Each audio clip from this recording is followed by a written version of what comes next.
आज गुरु पूर्णिमा महोत्सव के पावन अवसर पर संपूर्ण राष्ट्र में जितने भी गुरुजन हैं, साधुजन, ब्राह्मण जन, गुरुजन और जगत के जितने माता पिता हैं, सभी के पावन चरणों को प्रणाम करते हैं, नमन करते हैं और आप सभी को गुरु पूर्णिमा महोत्सव की बहुत बहुत बधाइयाँ देते हैं।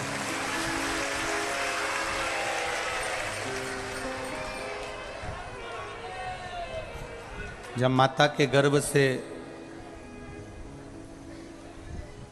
माँ के गर्भ से जब हमारा जन्म हुआ, आप और हम जब पैदा हुए, तब हमारा कोई ना तो दोस्त था और ना कोई हमारा दुश्मन था।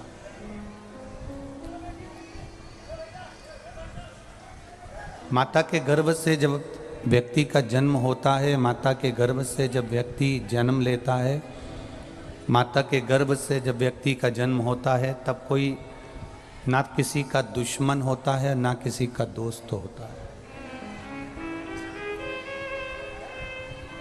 दुश्मन और दोस्त की परिभाषा जन्म लेने वाला बच्चा नहीं जानता। दुश्मन और दोस्त की परिभाषा जन्म लेने वाला व्यक्ति नहीं जानता। जो माता के गर्भ से जन्म लिया उसको क्या मालूम कि कौन दोस्त है कौन दुश्मन है। माता के गर्भ से जन्म लेने वाला तो केवल एक शिशु होता है, एक बच्चा होता है, और उसको माँ कैसे ढालेगी, उसको घर का व्यवहार कैसे ढालेगा, ये माँ के ऊपर निर्भर करता है। जैसे जन्म लिया बच्चा का कोई दोस्त और ना कोई दुश्मन होता है, माँ उसको जैसा ढालती है बच्चा वैसा ढलता है। उसी तरह गुरु दीक्षा लेने के समय, गुरु मंत्र लेते समय, गुरु की शरणागति ग्रहण करते समय ना आपके भीतर कोई पाप होता है, ना आपके भीतर कोई कपट होता है, ना आपके भीतर कोई लोभ ना छल होता है। जैसे एक बच्चा माँ के गर्भ से जन्म लेता है, उसके दोस्त और दुश्मन कोई नहीं होते, उसी तरह जब आप किसी सद्गुरु के पास में, किसी गुरु की शरण में जब आप जाते हैं और हाथ में अन्न का भाग लेकर, एक श्रीफल लेकर, जब आप तुलसी दल लेकर जब आप भगवान की शरणागति लेते हैं, गुरु की शरणागति लेते हैं, उस समय पर गुरु जानता है कि ना इसका कोई है। अब गुरु को ये जानना है कि इसको कैसे ढालना है।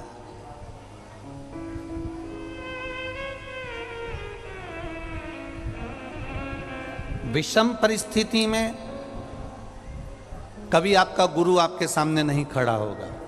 एक बात बहुत ध्यान लगाकर सुनना। द्रौपदी का चीर खिंचा रहा था, द्रौपदी के गुरु उसी सभा में बैठे हुए थे। पांडव हार रहे थे, पांडवों के गुरु उसी सभा में बैठे हुए थे। राम जी वन जा रहे थे, राम जी के गुरु उसी सभा में बैठे हुए थे। कुब्जा की बुद्धि बिगड़ी, गुरु उसी सभा में थे। कैकेयी ने राम जी को वन भेजा, गुरु उसी सभा में थे। आप जितने संवाद, राजा हरिश्चंद्र के जीवन में जो दर दर भटकना पड़ा, गुरु उसके सामने थे।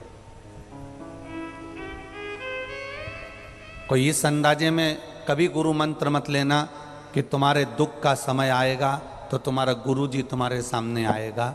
शिव महापुराण की कथा शिव गुरु कथा कह रही है, गुरु कभी सामने नहीं आता, पर गुरु ने जो मंत्र दिया है, अगर तुम्हारी दुख की घड़ी में तुम्हें वो मंत्र याद आ गया तो तुम पार उतर सकते हो। अब दुनिया के लोग क्या करते हैं कि जब दुख की घड़ी आती है, जब संकट की घड़ी आती है, जब तकलीफ की घड़ी आती है तो गुरु जी को ढूंढते हैं, हम गुरु जी को हमारे घर ले आएंगे तो हमारा संकट टल जाएगा। गुरु जी को हम हमारी पत्रिका दिखा देंगे तो हमारा संकट टल जाएगा। गुरु जी को हम हमारा हाथ दिखा देंगे तो संकट टल जाएगा। गुरु जी हमको कुछ बना कर दे देंगे तो हमारा संकट टल जाएगा। कभी नहीं। द्रौपदी के चीर को दुशासन खींच रहा है और द्रौपदी सबको पुकार रही है। पुकारते पुकारते द्रौपदी गुरु जी के सामने भी गई। मैं तुम्हारी शिष्या हूं, आपने मुझको गुरु मंत्र दिया है और आपने अगर मुझे गुरु मंत्र दिया है तो कम से कम आप तो मेरा साथ दो। गुरु जी ने एक ही बात कही, इस सभा में जितने बैठे हैं कोई तेरा साथ नहीं देगा, तेरा गुरु भी तेरा साथ नहीं देगा, पर गुरु ने जो तुझे मंत्र दिया था द्रौपदी उसको पुकारना चालू कर, वो तेरा साथ है।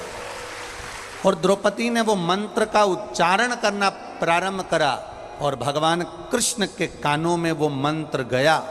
तब भगवान दौड़कर द्रौपदी का चीर बचाने के लिए आए। हम अपनी विषम परिस्थिति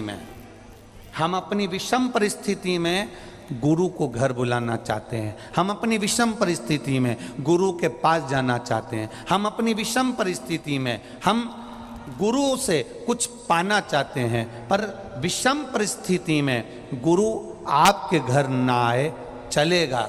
विषम परिस्थिति में आप गुरु के दरवाजे जाएं ना जाएं चलेगा, पर विषम परिस्थिति में जिस गुरु से तुमने मंत्र लिया है उस गुरु का मंत्र आपकी कान में, बुद्धि में, चित्त में होना चाहिए। जब आप कहीं निकल कर जा रहे हैं, आपको लग रहा है कि मैं विषम परिस्थिति में फंसा हुआ हूं, तब उस समय पर, उस घड़ी में आप गुरु के मंत्र का स्मरण करना, और अगर नहीं भी याद आए तो श्री शिवाय नमस्तुभ्यम का स्मरण करना पार उतर जाए।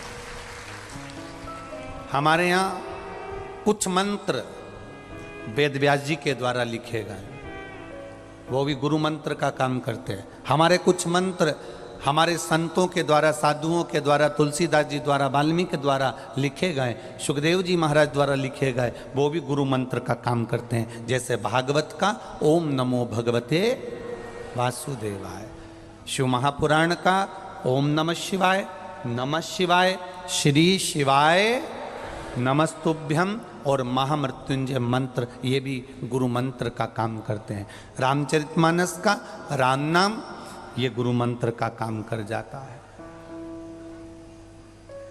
गुरु की शरणागति में हम जाएं तो ये सोच कर ना जाएं कि गुरु हमने जिनको बनाया है वो हमारी विषम परिस्थिति में सामने आएंगे। ना ना ना ना, आप जब पलंग पर पड़े होगे, तकलीफ में पड़े होगे, आपको कोई कष्ट भी आएगा तो गुरु उस समय पर नहीं आएगा। और गुरु को भी एक बात का स्मरण करना चाहिए कि गुरु के जीवन में भी जब तकलीफें आती है, कष्ट आता है, तब गुरु के चेले उसके पास नहीं होते। गुरु ने जिस गुरु से मंत्र लिया है वो मंत्र उस गुरु के पास में होता है।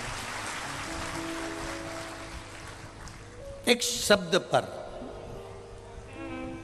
एक मंत्र पर आपका विश्वास हो।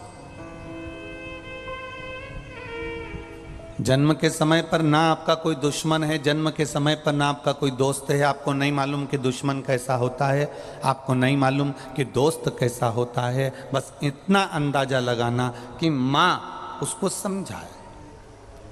माँ अगर बच्चे को रोज रोज कहते हैं ना कि तेरी चाची बेकार है, या तेरी ताई बेकार है, या तेरा ताऊ बेकार है, या तेरे काका जी बेकार हैं कि काकी जी बेकार है, तो बच्चे के दिमाग में वो बैठने लगता है कि मेरे ये बेकार हैं, मेरे लिए ये बेकार हैं, मेरे लिए ये बुरे हैं।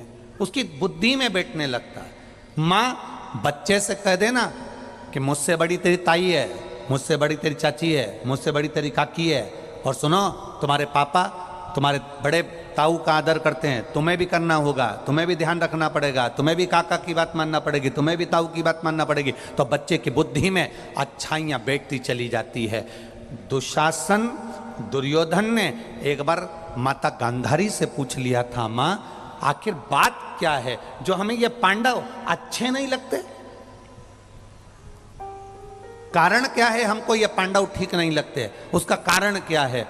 तब गांधारी धृतराष्ट्र के सामने बैठकर बोलती है कि इसमें दुशासन की गलती नहीं, इसमें दुर्योधन की गलती नहीं। गांधारी कहती है गलती मेरी है कि मैं अपने पुत्र को ऊंचा उठाने के चक्कर में दूसरों के पुत्रों की मैं निंदा करती रही, इसलिए आज मेरे बेटों के हृदय में वो निंदा भरा गई है, आज मेरे बच्चों के हृदय में वो निंदा समा गई है। हम राष्ट्र के जितने संत हैं, राष्ट्र के जितने साधु हैं, जितने सन्यासी, जितने तपस्वी, जितने साधक, जितने उपासक, राष्ट्र के जितने भी संत साधु गुरुजन हैं, उनसे निवेदन करना चाहेंगे कि मंत्र की मूलता जाना जाए।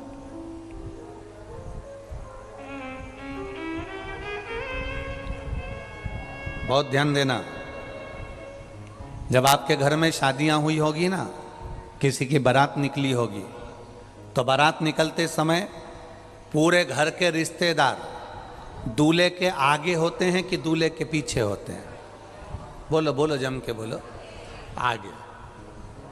जब बारात निकलती है, बारात निकलते समय दूल्हे के आगे सारे रिश्तेदार चलते हैं, और जब कोई मरता है तो मरने के बाद में सारे रिश्तेदार अर्थी के आगे चलते हैं कि पीछे चलते हैं? पीछे चलते हैं। मतलब ये हमारा व्यवहारिक जीवन भी कहता है कि जब तुम्हारे यहाँ कोई खुशी आएगी, जब तुम्हारे यहाँ सुख आएगा, जब तुम्हारे यहाँ वैभव आएगा, जब तुम्हारी सत्ता चलेगी, जब दुनिया का सारा सुख तुम्हारे पास होगा, तो तुम्हारे सारे रिश्ते आगे बढ़कर काम करेंगे, आगे आगे चलेंगे, नाचेंगे, कूदेंगे, आगे आगे रहेंगे, खूब एंजॉय करेंगे। और जब तुम्हारी दुख की घड़ी होगी, सब पीछे खसक जाएंगे, कोई आगे नहीं। यह हमारा व्यवहारिक जीवन कर रहा है।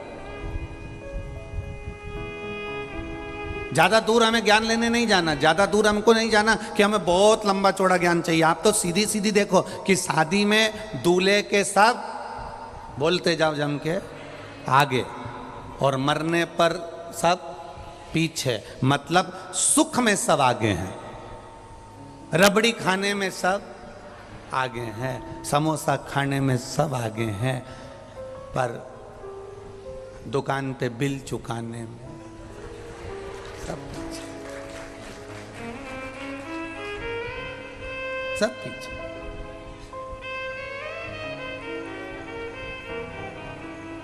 दो तरह के लोग होते हैं, एक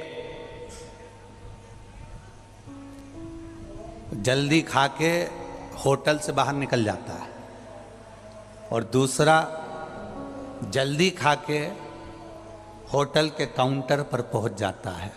ले कितने का बिल बना, मैं कटा रहा हूं। फिर जो बाहर निकल गया वो बाहर से अंदर आकर, अरे मैं दे रहा हूं ना, तू रहने दे, मैं दे दूंगा, मैं दे दूंगा। अरे दे दूंगा क्या, देने वाला होता तो सबसे पहले जाके काउंटर पर खड़ा होता और दे देता, पर दे दूंगा दे दूंगा दे दूंगा दे दूंगा कर रहा, दे नहीं पा रहा। कठिन है, बहुत कठिन, बहुत कठिन। दो तरह के लोग हैं, एकदम गए और पैसा कटा दिया, और एक दे दूंगा दे दूंगा, मैं दे रहा हूँ मैं दे रहा हूँ। उसी तरह दो तरह के लोग हैं। हम तो बस अभी कल से शंकर जी के मंदिर जाना चालू करूँगा करूँगा करूँगा। घर का लोग बोल रहा है मंदिर जाऊँगा, कल से जाऊँगा, फिर कल हो गया, कब जाऊँगा, पर बस कल जाऊँगा। और एक वो होता है तुरंत कथा सुनी, मन लगा और मंदिर पहुंच गया। उसने ये भी नहीं सोचा कि कौन कटाएगा, अपन ने समोसा खाया है तो बिल अपन कटा लें, दूसरे का भी बिल अपन कटा दें, हो गया। सुख में सब आगे हैं, दुख में सब पीछे है। सुख में सब आगे। आपके जीवन में जितनी भी सुख के समय आएगा, जितनी भी सुख की घड़ियां आएंगी, सारे रिश्तेदार, नातेदार, कुटुंब, कबीले सब आगे होंगे। और तुम्हारे जीवन में जब दुख की घड़ी आएगी, सब पीछे चलेंगे और आगे चलने वाला केवल एक रहेगा, और वो चिल्लाता रहेगा राम नाम सत्य है। मतलब आखिरी में भी मंत्र ही मूल है, मंत्र के सिवा कुछ मूल नहीं है। मंत्र मूल है। और गुरु की करनी गुरु भरेगा, चेला की करनी चेला। गुरु और चेले में बड़ा अंतर है।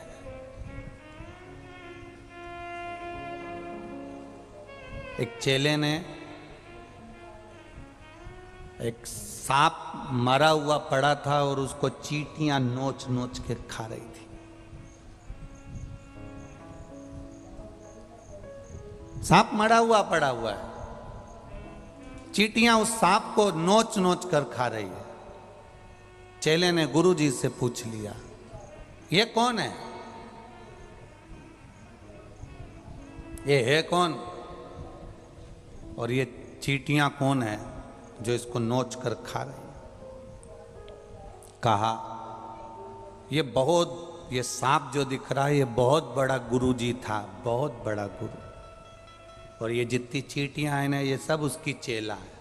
अच्छा, तो ये सांप को चेले नोच नोच के क्यों खा रहे हैं? तो कहा, ये सांप बहुत बड़ा गुरुजी था, खूब आनंद के साथ खूब चेलों से दान भिक्षा मंगवाई और अपना खुद का भोग भोगा, कभी किसी को कुछ नहीं दिया, इसलिए मरने के बाद ये सांप बना और ये चेले चींटियां बने, अब गुरु को नोच नोच के खा रहे हैं। कर्म का दंड है, भोगना। ना गुरु बचा ना चेला बचा।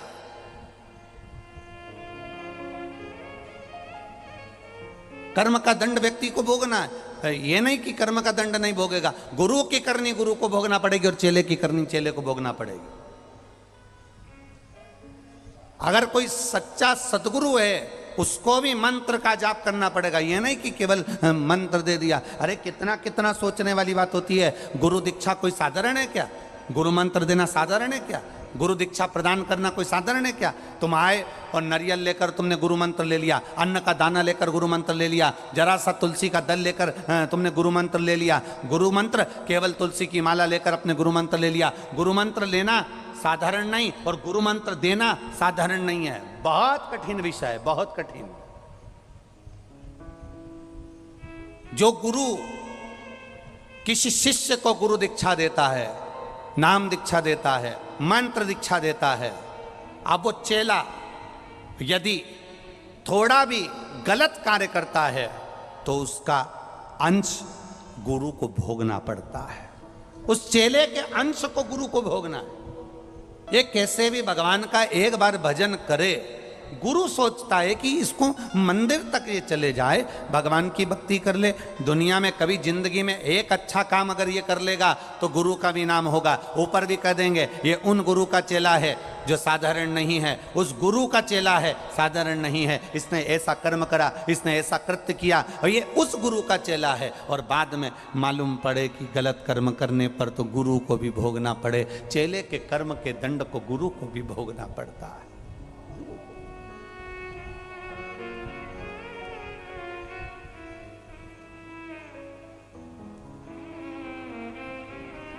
किसी गुरु के पास में अगर करोड़ों का भी धन होगा ना, वो आपको नहीं देगा। किसी गुरु के पास में अगर बहुत सारी जमीन जायदाद भी होगी ना, वो आपको कभी नहीं देगा। किसी गुरु के पास में बैंक में ढेरों एफडियां भी पड़ी होगी ना, वो आपको नहीं देगा। वो नहीं दे सकता और ना देगा, कोई गुरु नहीं देगा। कारण क्या राम जी को वन जाने से गुरु जी नहीं रोक सकते थे?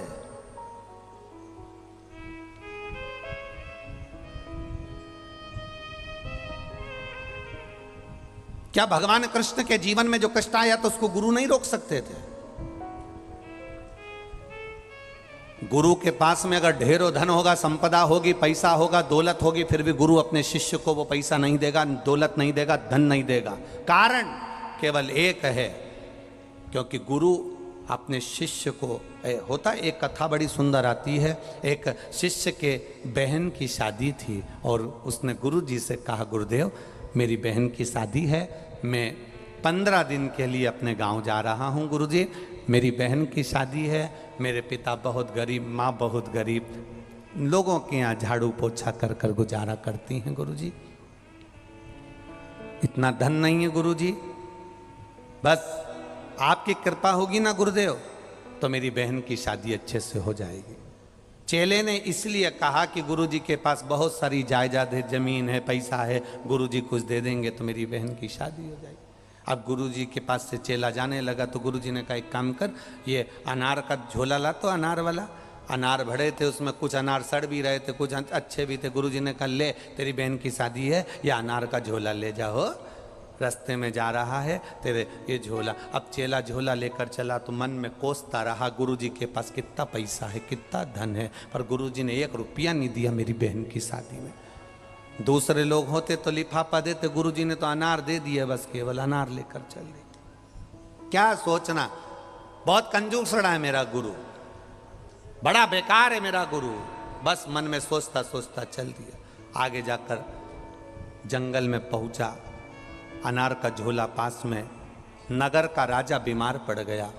नगर के राजा को ऐसी बीमारी हो गई कि चर्म का रोग हो गया। उस रोग को समाप्त करने के लिए अनार के रस में दवाई मिलाकर देना थी। राजा के नगर में कहीं अनार नहीं मिले।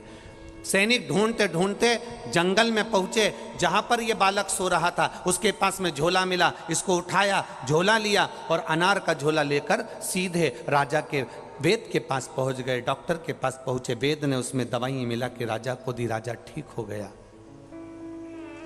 राजा ने पूछा ये अनार कहां से आए? ये लड़का है ना, ये विद्यार्थी, इसके पास से आए। क्यों रे तेरे पास अनार कहां से आए? मेरे गुरु ने दिए थे। कहां जा रहा है तू? मेरी बहन की शादी है। राजा ने कहा इस बालक के दिए हुए अनार से मेरी जिंदगी मुझे वापस मिली है। इसकी बहन की शादी राजसी ठाट से होना चाहिए, राजसी ठाट से होना चाहिए। इसकी बहन की शादी में हाथी, घोड़े, पालकी, लड्डू, पेड़ा, गुलाब जामुन, इमरती, भजिया, पकोड़ा ढेर बनाओ और ऐसा राजसी ठाट में शादी करना कि लड़की को भी हीरे और जवाहरात दिए जाएं और दामाद को भी हीरे और जवाहरात दिए जाएं। लड़के की आंख से आंसू बहने लगा। गुरु धन नहीं देता, पर गुरु जो देता है वो कम नहीं देता, वो देता बहुत, जो दिया वो कम नहीं दिया। अगर गुरु धन देता, बहन की अकेले की शादी होती। अगर गुरु धन देता तो अकेले की शादी होती। कोई गुरु के पास में धन है, वो आपको पैसा दे देता तो तुम एक बार दुकान खोलकर बैठ जाते और मन में आता गुरुजी बैठे हैं उनसे और ले आएंगे, गुरुजी बैठे हैं उनसे और ले आएंगे। पर गुरु ने धन नहीं दिया, गुरु ने दिया तो ऐसा वर दिया, गुरुजी ने दिया तो ऐसा आशीर्वाद दिया, गुरुजी ने दिया तो वो दिया जो तुम्हारी एक बार की नहीं पूरी जिंदगी को संवार दिया, अंत समय तक संवार देता है। वो सद्गुरु होता है, वो गुरु होता है।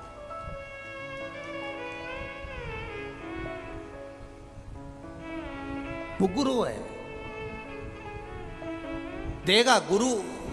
एक बात बहुत याद रखना अपनी जिंदगी में, कभी गुरु जी से मत कहना कि हमको आशीर्वाद दे दो, हमारे सिर पर आपका हाथ रख दो। ना ना ना ना, आप जिस गुरु से तुमने मंत्र लिया है, जिस गुरु से तुमने दीक्षा ली है, उसकी दृष्टि आप पर पड़ गई, बस केवल आप उसके सामने चले गए और उसने आपको देख लिया, उसके चेहरे पर तुम्हें देखकर प्रसन्नता आ गई, समझ लेना कि तुम्हारा कल्याण अपने आप हो गया। तुम्हें हाथ रखवाने की जरूरत नहीं है, तुम्हें कहीं गुरु के सामने ये दिखाने की जरूरत नहीं है कि मैं आपका शिष्य हूं, मैंने आपसे गुरु मंत्र लिया है, मैंने आपसे दीक्षा ली है, मैं आपका चेला हूं और मैं बड़ा दुखी हूं। ना ना, गुरु के सामने जाना और जाकर जैसे दशरथ जी ने अपने गुरु जी से कहा था कि मेरी 3 धर्म पत्नियां, वैभव बहुत है, सत्ता बहुत है, बस इस घर की इस सत्ता को चलाने वाला कोई चाहिए। और गुरु ने पुत्र का मिष्ठी यज्ञ कराकर दशरथ जी की गोदी में 4 पुत्रों को दे दिया था, क्योंकि कोई शिव रूपी जो गुरु होता है वो देता बहुत है पर सामने प्रकट होकर नहीं देगा, सामने प्रकट होकर नहीं देगा। उसकी दृष्टि मात्र पड़ जाए बहुत, केवल दृष्टि,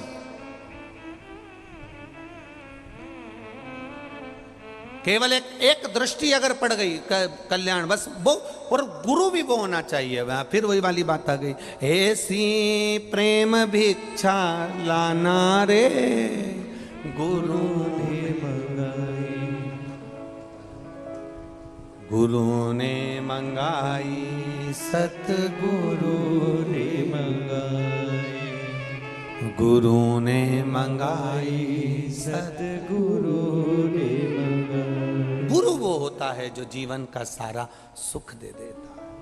देखो,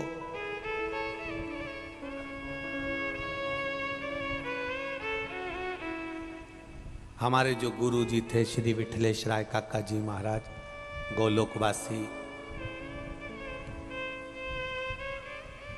उनके स्थान पर बैठे थे परम पूज्य श्री देवकीनंदन श्री महाराज जी गोलोकवासी। हमारे गुरु जी भी और उनके स्थान पर बैठने वाले परम पूज्य श्री देवकीनंदन महाराज जी भी, वो भी बैकुंठवासी, वो भी। अब उनके स्थान पर बैठे हैं श्री दिवेश कुमार जी। पर हमारे जो गुरु जी थे श्री विठलेश राय काका जी महाराज, आप सीहोर में अगर आप बात करेंगे, पूछेंगे, जिस समय पर हमारा पुराना मकान देख कर आएंगे, उस मकान में भी हमारे पिताजी के जितने काका बाबा के रिश्तेदार थे, भाइयों थे, सब उसी मकान में रहते थे। हमारे पास में ऊपर एक हॉल था और एक छोटा सा भगवान का कमरा था, जिसमें हम उसे भगवान का ही कमरा कहते हैं कि भगवान का कमरा है, उसमें भगवान की पूजन होती। इतना नहीं था कुछ भी, पर हमारे घर के सामने ही चरखा लाइन में गीताबाई पाराशर रहती थी। उसने उसके पति के शांत होने पर हमसे कहा कि कथा करना है अपने पति के निमित्त, आप कर दोगे? अब उस समय स्कूल का समय, ठीक है कर देंगे, पर तुम्हारा तो गुरु मंत्र नहीं है। अब गुरु मंत्र नहीं, गुरु दीक्षा नहीं, तो कथा कैसे करोगे? अब हमको मालूम भी नहीं था कि गुरु मंत्र भी जरूरी है। ठीक है, कहाँ जाकर मंत्र ले लें? उन्होंने कहा इंदौर चले जाओ, और इंदौर में लाल हॉस्पिटल के पास में श्री विठलेश राय काका जी हमारे गुरु हैं, आपके तो बन जाएंगे। अपने मन में भाव आता है ना, पति कह देता है पत्नी से मेरे गुरु जी ये हैं तो तू भी इनको बना ले, पत्नी कह देती अपनी बहन से मेरे गुरु जी ये है ना तू भी बना ले। ऐसे उसने हमसे कहा कि तुम इनको गुरु बना लो, गुरु दीक्षा ली। अब हमको नहीं मालूम था कि वहाँ धोती पहनना पड़ती है गुरु मंत्र के लिए, दीक्षा के लिए। ना धोती थी, ना इंदौर जाने का धन था, ना पैसा था।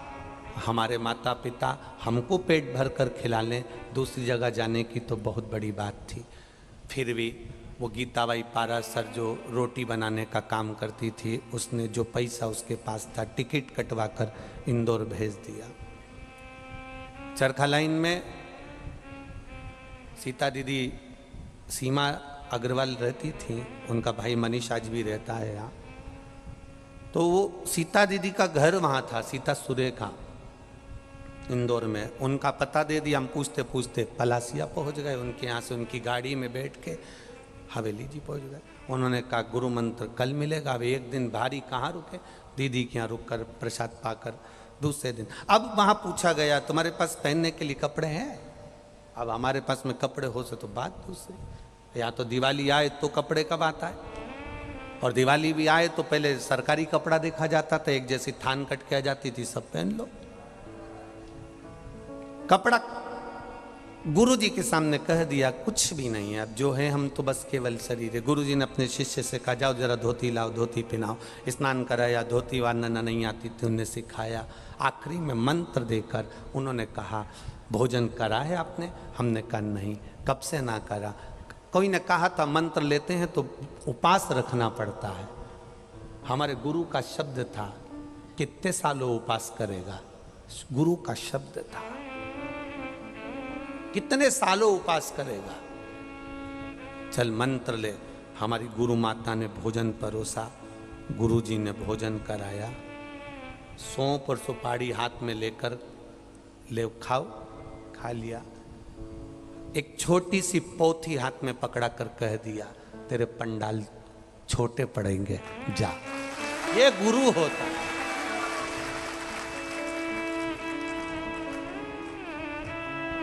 वो सौंप सुपारी नहीं थी, हमारे गुरु की वाणी उसने अपने हाथ से निकाल कर दे दी। ये सौंप सुपारी नहीं, ले खा।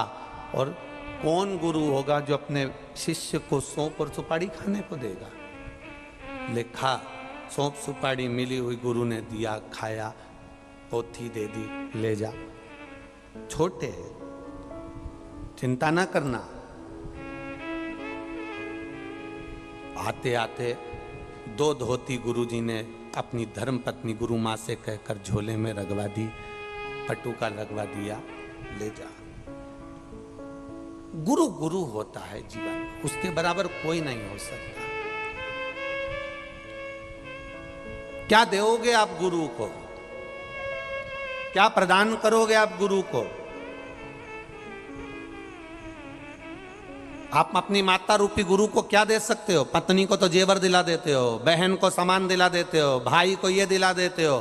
कभी माँ को कुछ दिलाया जीवन में? माँ को और लोग कहें तुमने हमारे लिए क्या करा, उसने जो उपकार करा दुनिया में कोई नहीं करता। गुरु माँ हो, चाहे पिता हो, चाहे शिक्षक हो।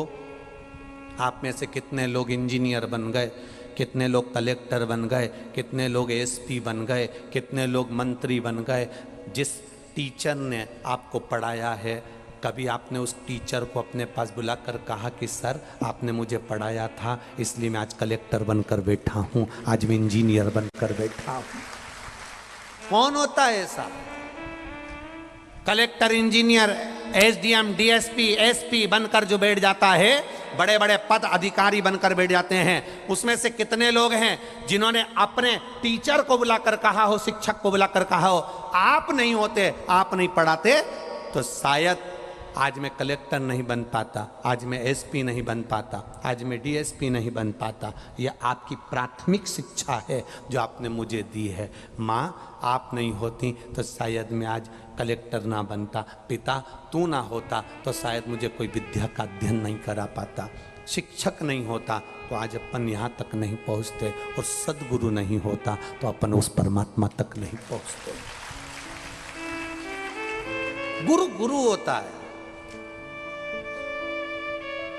गुरु की महत्वता क्या है ये दुनिया के लोग नहीं जानते। देवऋषि नारद जब बैकुंठ धाम में पहुंचे, जैसे ही बैठे, जाते से ही भगवान नारायण ने लक्ष्मी जी से कह दिया नारद जी उठ के जाए तो मैं गोबर लिख देना। लक्ष्मी जी ने पूछा क्यों? नुगरा है ये, इसने गुरु मंत्र नहीं लिया, कान नहीं फुकवाया, इसका मंत्र नहीं हुआ, गुरु के सामने बैठकर इसने गुरु दीक्षा नहीं ली है, नुगरा है ये, इसका मुंह देखना फल नहीं, हटाओ इसको यहां से, ये जाए और यहां पर गोबर लिपो। नारद जी ने सुन लिया कि मेरे जाने के बाद गोबर लिपा जाएगा, तो नारद जी वापिस आकर पूछे कि मेरे जाने पर गोबर क्यों लिप रहे हो, गोबर से लिपन क्यों कर रहे हो? भगवान ने कह दिया तू नुगरा है, तूने गुरु मंत्र नहीं लिया, तूने दीक्षा नहीं ली, किसी गुरु की शरणागति का कोई मंत्र नहीं लिया, इसलिए जा तू यहां से। नारद जी कहने लगे मेरे जाने पर अगर लीप रहे हो तो मुझे बताओ मुझे करना क्या पड़ेगा? गुरु मंत्र ले ले। तो किससे लूं? देवऋषि नारद के भीतर इतना अहंकार भरा हुआ था, मैं देवऋषि नारद, लोग मुझे देवताओं का ऋषि कहते हैं, जब मैं ऋषि हूं, मैं नारद हूं, तो मुझे गुरु मंत्र की जरूरत क्या? मैं दुनिया को श्रीमन नारायण कहता हूं, मैं दुनिया को श्रीमन नारायण बोलता हूं, तो मुझे मंत्र की जरूरत क्या? भगवान ने कहा ऐसा नहीं होता कि तुम दूसरे को मंत्र दो, तुम्हें मंत्र की जरूरत ना पड़े, इसलिए तुम्हें मंत्र लेना पड़ेगा। किससे मंत्र लूं? भगवान ने कहा समुद्र के तट पर जो सुबह से पहला व्यक्ति मिल जाए उसी से गुरु मंत्र ले ले, जा। अब नारद जी गए समुद्र के तट पर, सबसे पहला व्यक्ति कौन मिला? तो मछली पकड़ने वाला मछुआरा मिला। नारद जी तो टेंशन में आ गए, गुरु भी मिला तो ऐसा मिला, मछली पकड़ने वाला। बताओ, कहीं का अच्छा संत ऋषि मिल जाता, जटा मोटा बांधने वाला मिल जाता, चंदन मंदन लगाने वाला मिल जाता, भस्मी लपेटने वाला मिल जाता। दुनिया के लोग कहते हैं गुरु तो ऐसा ही होता है, थोड़ा बहुत कपड़ा मपड़ा ढंग का पहने, जटा मोटा पहने तो गुरु दिखे। अब गुरु तो ये दिख ही नहीं रहा, ऐसा जाल हाथ में पकड़ा हुआ है और मछली पकड़ने जा रहा है, ये कोई गुरु होता है? नारद जी तो तुरंत वापिस भगवान विष्णु के पास आ गए। भगवान ने कहा क्यों रे, गुरु मिला? नहीं मिला। नारद जी ने गुरु नहीं मिला? नहीं। लक्ष्मी जी बोली कितना झूठ बोल रहे रे नारद, नीचे मछुआरा मिला तो था। तो नारद जी बोले वो तो मछुआरा था। भगवान बोले वही तो तेरा गुरु था, पहला जो मिलेगा उसी को गुरु बनाना था, चल जा नीचे। तो उससे मंत्र लूं? हाँ उससे मंत्र ले जा। नारद जी गए, मछुआरा मछली पकड़ने जा रहा था, नारद जी ने उसके चरण पकड़ लिए। मछुआरा घबरा गया, ना जाने कौन पगला आ गया।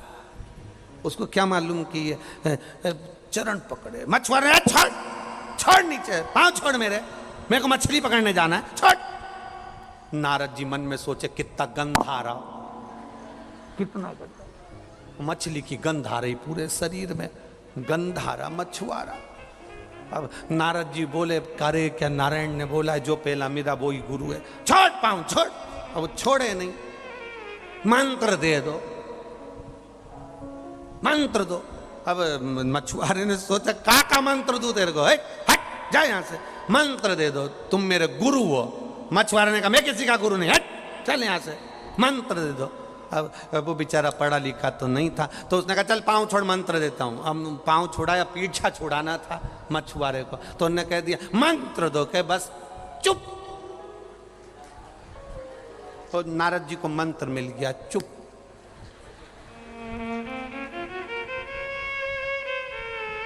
अब मछुआरे ने तो कह दिया चुप, नारद जी हो गए चुप। 33 कोटि देवताओं को 4 दिन में चिंता हो गई, इसको हो क्या गया, बोल ही नहीं रहा। जो इतना बोलने वाला एकदम चुप हो जाए तो टेंशन में दुनिया आ जाती है, बोल क्यों नहीं रहा, चुप चुप। बिल्कुल मौन होकर नारद जी नारायण भगवान के पास पहुंचे। पूछा नारायण ने, मंत्र मिल गया? नारद जी बोले ऐसा तो गुरु मिला अनपढ़, शरीर में अलग बदबू आ रही और ऊपर से मंत्र दिया, चुप। अब ये कोई मंत्र था? भगवान विष्णु को क्रोध आ गया।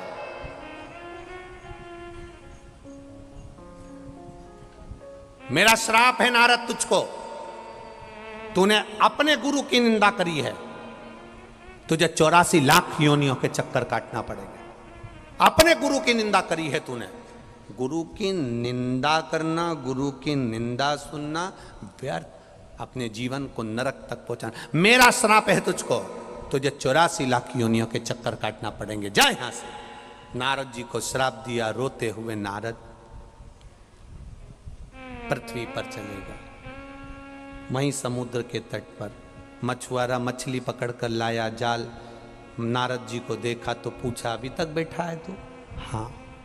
क्यों बैठा है? रो क्यों रहा है? अभी मैं गया था तो रो नहीं रहा था, अब रो रहा है, रो क्यों रहा है? मछुआरे ने पूछा। मुझे श्राप लगा है भगवान का कि तू 84 लाख योनियों के चक्कर काटेगा, और चक्कर काट लेगा तब तू आकर बैकुंठ में निवास करेगा। तो इतने में मछुआरे ने बोला, टेंशन लेने की जरूरत नहीं है, इतनी सी बात के लिए रो रहा पगला। इस रेत पर 84 लाख योनियों के फोटो बना ले और चक्कर काट के चले जा।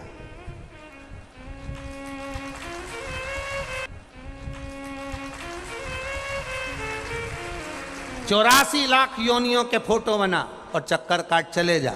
अब 84 लाख योनियों के फोटो रेत पर नारद जी ने उकेरे और उसकी परिक्रमा कर कर नारद जी बैकुंठ में गए। भगवान विष्णु ने अपने गले की माला निकाल कर डाल दी। इतनी जल्दी 84 लाख काट आया, इतनी जल्दी 84 लाख योनियों को काट कर आ गया, 84 लाख योनियों के चक्कर काट कर आ गया।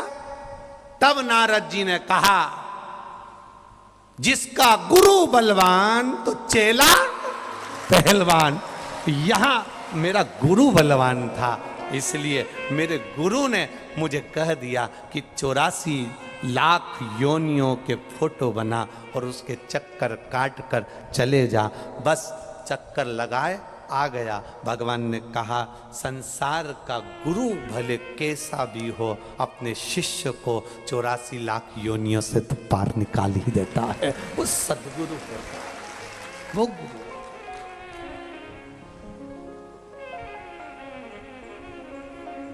पहली भिक्षा जो जल की लाना,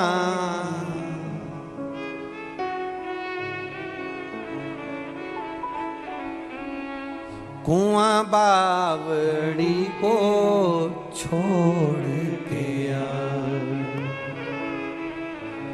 ऐसी गगरी भर के लाना रे गुरु ने मंगाई।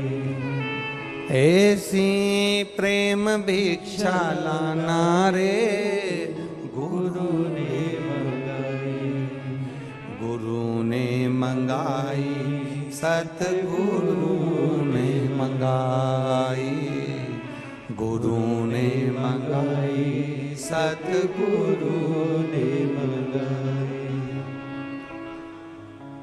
ये गुरु ही होता। दूजी भिक्षा तू फूल खिलाना, बाग बगीचे के पास न जाना। ऐसी पुष्प भिक्षा लाना रे गुरु ने मंगाई। ऐसी पुष्प भिक्षा लाना रे गुरु ने मंगाई। गुरु ने मंगाई सतगुरु ने मंगाई। गुरु ने मंगाई सतगुरु ने मंगाई। ये शिव रूपी जो गुरु हो आपके जीवन में, जिस गुरु से आप दीक्षा लें, जिस गुरु से आप मंत्र लें, जिस गुरु की शरण में जाकर बैठें, प्रयास करना गुरु हमारे यहाँ आए ना आए पर गुरु की दृष्टि में हम सदा बने रहें। जो गुरु के हृदय में बना रहता है उसका कल्याण निश्चित है। गुरु आएगा ना आएगा वो कोई भरोसा नहीं।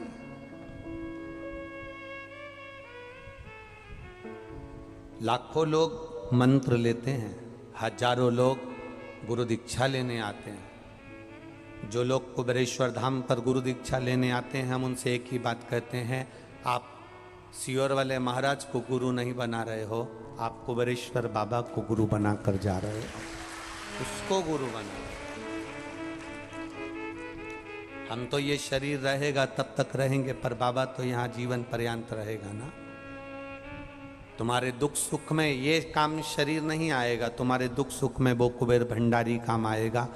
जब आप उसके पास में आकर बोलोगे ना तो जीवन सार्थक। ये गुरु पूर्णिमा पर किसी के गुरु के दरवाजे का मेला नहीं होता है। ये गुरु पूर्णिमा पर गुरु के दरवाजे का मेला नहीं है, ये गुरु पूर्णिमा पर भक्तों के हृदय का मेला है जो गुरु के प्रति झलकता है।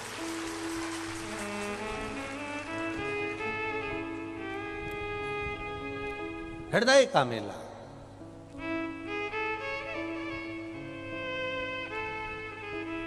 शिव तत्व को हमें जानना है।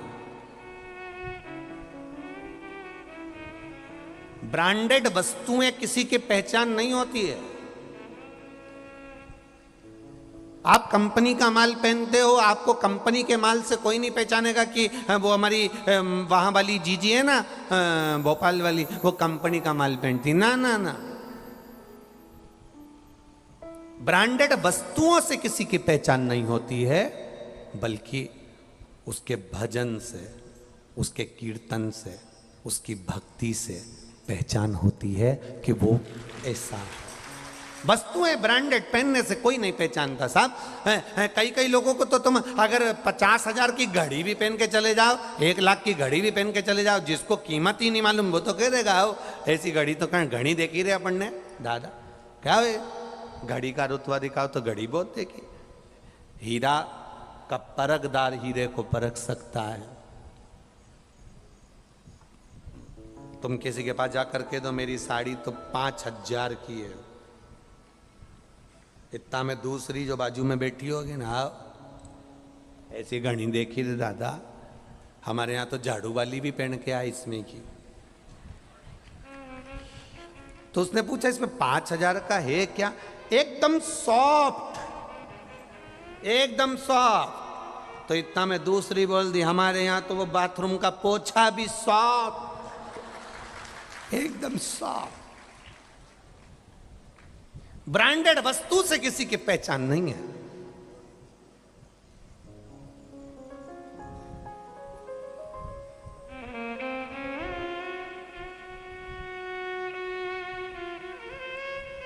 तुम्हारी पहचान तुम्हारे भजन से होना चाहिए।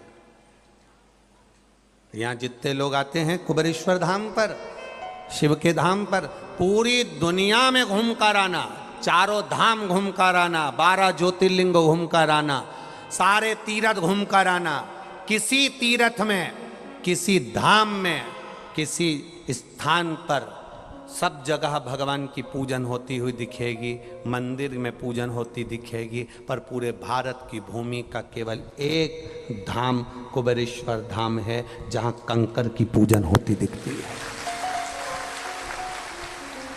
आप जितने वीडियो बनाओ, आप जितने फोटो खींचो, वीडियो बनाओगे, आप देखना वहां जितने भी मिलेंगे आपको पूरे कुबेरेश्वर धाम के अंदर, पूरे कुबेरेश्वर धाम के अंदर लोग कंकर की पूजन करते मिलेंगे। और क्या है ऐसा कंकर में जो पूजन करके जाता है 3 महीने में आ जाता है? कंकर में ऐसा क्या है? तो उसके भीतर वो कंकर की पूजन कर कर अपने भीतर के शंकर को प्रकट कर लेता है और शंकर उसकी सुनकर उसका मनोरथ पूर्ण कर देता है। सारी दुनिया बालू रेत पड़ी तो उनमें से लोगों ने शंकर की पूजन कर ली, कोई पत्थर लगाने के लिए रेत आई तो उसमें शंकर जी को ढूंढ ले। ये ढूंढ रहे हो आप शिव को। ये पूरी दुनिया की पहला धाम है कुबेरेश्वर धाम। सारी दुनिया में बहुत राशि ठाट मिलेंगे, दर्शन भी मिलेगा, होटल भी मिलेगी, ये भी मिलेगा, वो भी मिलेगा, पर पहला कुबेरेश्वर धाम है कि सबसे पहले आते से ही तुम्हें पहला काम करना पड़ेगा। सारी दुनिया में तो मंदिर में भगवान बैठा है तो ढूंढने की भगवान को जरूरत नहीं पड़ती। 12 ज्योतिर्लिंग में चले जाओ, उज्जैन जाओगे तो महाकाल के मंदिर जाओगे, ओमकारेश्वर जाओगे तो महाकाल के मंदिर जाओगे, आप काशी जाओगे तो विश्वनाथ के मंदिर जाओगे। पहला धाम है जहां आकर लोग होटल बाद में ढूंढते हैं, खाने का सामान बाद में ढूंढते हैं, पहले आकर कुबेरेश्वर धाम का कंकर ढूंढते हैं, शंकर ढूंढते हैं। यह पहला धाम।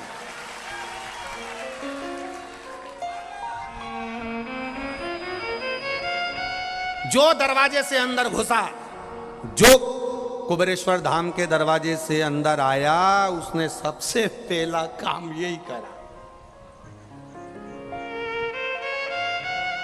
5 कंकर हाथ में उठाकर और कंकर में शंकर को ढूंढकर बैठ गई, स्नान करा रही है, धतूरा चढ़ा रही, बेलपत्र चढ़ा रही, दिया लगा रही, उस कंकर में शंकर को ढूंढ रही है।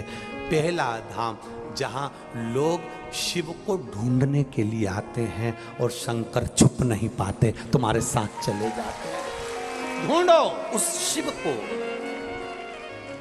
ये ललकता, ये उत्साह, ये उमंगता भगवान को ढूंढने की तुम्हारे भीतर होना चाहिए।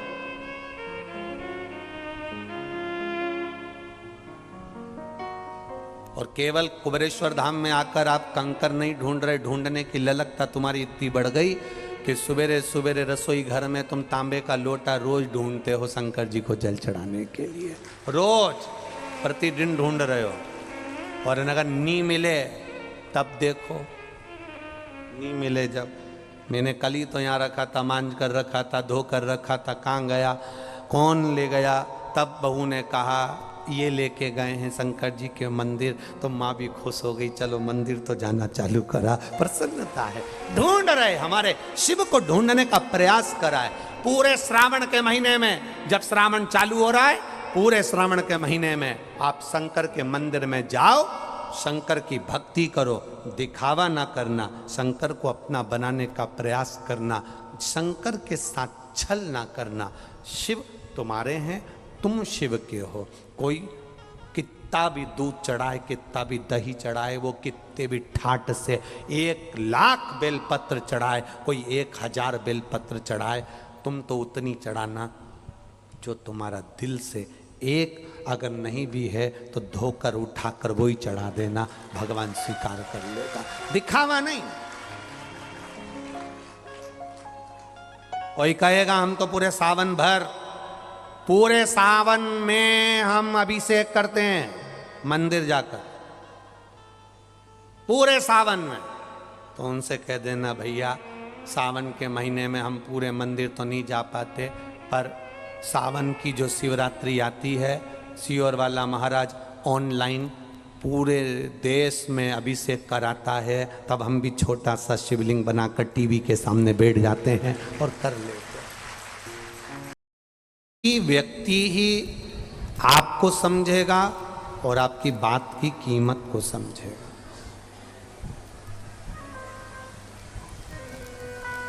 सोनार सोने को परख लेता है, जौहरी हीरे को परख लेता है, किसान फसल को परख लेता है और गुरु अपने शिष्य को परख लेता है।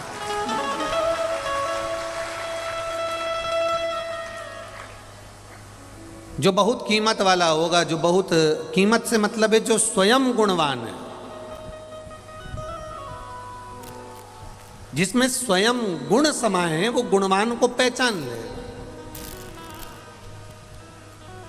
वो गुणवान व्यक्ति गुणवान को पहचान सकता है।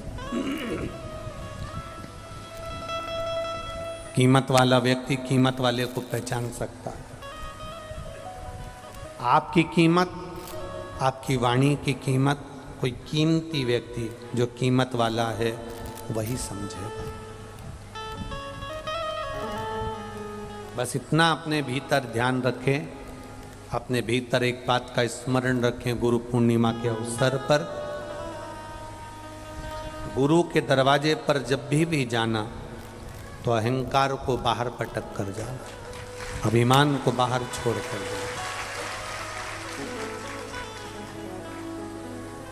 गुरु के द्वार पर जब भी जाना तो अपने भीतर तुम्हारे पास में कितनी सत्ता है, कितना वैभव है, कितना धन है, कितनी गाड़ी है, कितना बंगला है, ये सब दूर एक पतराया है।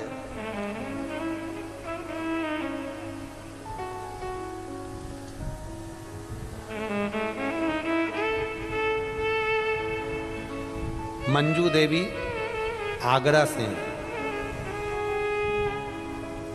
जिनके पति का नाम है शिवराम, आगरा से।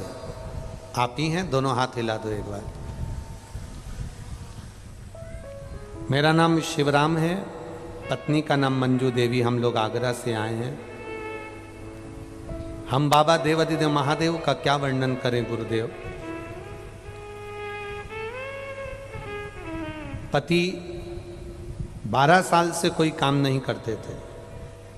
किसी ने कहा होगा कि मंदिर पर जाया करो, सीहोर वाले महाराज कहते हैं, टीवी पर कथा आती है सुना करो। सुनना चालू करा,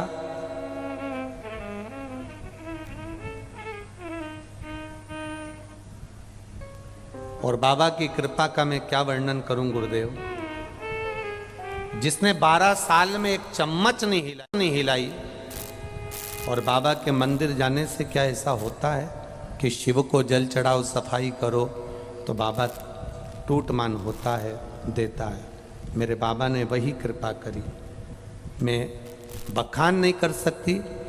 12 साल जो एक चम्मच ना हिलाए हैं, 12 साल जिन्होंने कोई कर्म नहीं करा, केवल मंदिर गए, सफाई करना प्रारंभ करा, शिव पुराण टीवी पर सुनना प्रारंभ करा, और बाबा ने क्या छप्पर फाड़ कर दिया। साइकिल की औकात नहीं थी गुरुदेव, बाबा ने 4 व्हीलर 15 दिन में लाकर खड़ी कर दी। हम शिव जी को प्रणाम कर रहे हैं। शब्द नहीं है हमारे पास में, बस इतना कहने आए हैं कि बाबा जब इतना सब कुछ दे दिया तो एक शिव महापुराण की कथा भी आगरा में दे देना, इतनी कृपा जरूर है।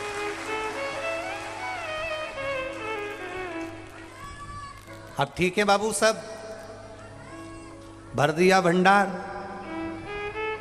कुबेर भंडारी ने। एक बार दोनों हाथ उठाकर कह दो हर हर। शिव तत्व बैठिए, शिव तत्व इसी को कहते, शिव का गुणगान इसी को कहते।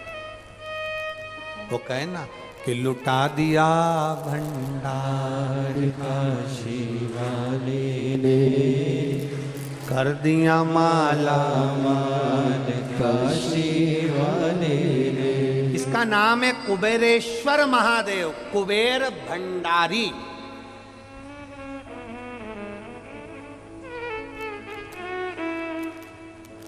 कुबेर भंडारी है।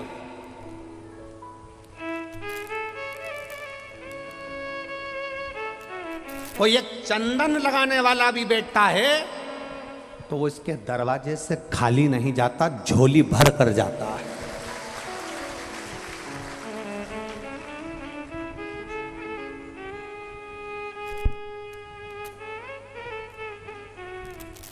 पूरी दुनिया में जाओ, पूरी दुनिया में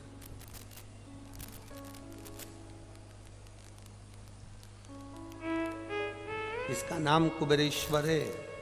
कुबेर का भंडार भरने, बैठो बाबू बैठो, कुबेर का भंडार भरने वाला ये साधारण नहीं है। आते हो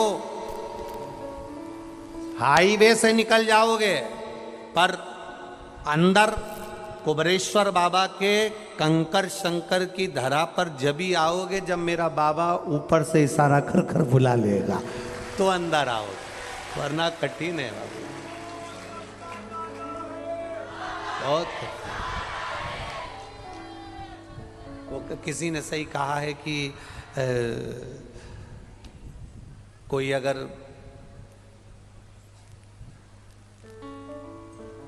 पागल खाने चले जाता है तो उसका इलाज है और वो ठीक हो सकता है, ये पक्का है। पर जो एक बार शिव महापुराण में आता है, इसका इलाज भी पक्का नहीं है। ये बाबा के पगले भगत है, बाबा के अड़भंगे भगत, अड़भंगे। और खाली न जाता कोई दर से तुम्हारे, खाली न जाता कोई दर से तुम्हारे, मैं भी खड़ी हूँ नन्ही बाहें पसारे, अपने हृदय से लगा लो गिरा जा रहा हूँ, उठा लो। ये शिव का वो दरबार है। ये कंकर शंकर दुनिया के लोग ट्रेन भरा कर, बस भरा कर, ऑटो भरा कर, गाड़ियां भर कर आते हैं। लोग कहते हैं लोग गाड़ी भरा कर आ रहे हैं, पर मेरा विश्वास कहता है इस भूमि से ये गाड़ी भरा कर नहीं आ रहे, ये गाड़ी भर के ले जा रहे हैं। ये शिव का तत्व है जो लेकर जा रहा है। इस पर्चे को कभी अगर इन्होंने एक कितनी बड़ी बात लिख दी कि 12 साल एक चम्मच ना हिलाई हो और साइकिल की जिसकी औकात ना हो, उन्होंने पर्चे में लिखा साइकिल की जिसकी औकात ना हो, जो सब दूर से हार गया, लदा लूम कर्जे में हो गया और कुछ भी ना हो, और मेरा बाबा फिर भी केवल पोछा झाड़ू और उसकी सेवा करने से दे दे तो वो सहज नहीं हो सकता। उन्होंने पर्चे, ये सहज नहीं है। कई लोग आते हैं नियम बनाकर जाते हैं, हर महीने आऊंगा तेरे दरवाजे पर। कब तक नहीं देगा तू, कब तक खाली रखेगा तू? कोई हर महीने का नियम बनाता है, कोई 3 महीने का नियम बनाता है। हमारे सीहोर के इंग्लिशपुरे का और एक चाणकपुरी के 2 भाई तो ऐसे हैं जिन्होंने प्रत्येक सोमवार का नियम बना कर रखा है। किसी प्राइवेट कंपनी में काम करता था वो विमल, प्राइवेट कंपनी में काम करता था, और उसने कहा बाबा कब तक दूसरे की कंपनी में काम करूंगा, मेरी अपनी कोई कंपनी हो। पीछा पकड़ लिया। 5 सोमवार, 10 सोमवार, 20 सोमवार निकलते गए और आखिरी में बाबा ने उसकी खुद की कंपनी खोल दी। बाबा की कृपा, ये उसकी कृपा। एक कल भगत आए थे, वो बहुत दुखी थे, कहे सब बाबा ने लूट लिया था, पर अब क्या करें। हमने नियम बनाया हर महीने का, एक बार महीने में आ जाते हैं, बाबा को जल चढ़ा कर जाते हैं, कंकर शंकर पूछ कर जाते हैं। हमने कहा तुम हर महीने आते हो, बाबा ने सुना कि ना सुना? अरे गुरुदेव पहले कुछ नहीं था, अब वो क्या नाम बताता, कुबेरेश्वर इंटरप्राइजेस कंपनी खोली और 5 लाख से चालू करा था, आज 1 करोड़ का टर्नओवर है। और जिस दिन बाबा 10 करोड़ का करेगा उज्जैन में कथा करो, ये भाव है उसके हृदय। क्या ना दे कुबेर भंडारी, क्या ना दे। आप नियम तो बनाओ।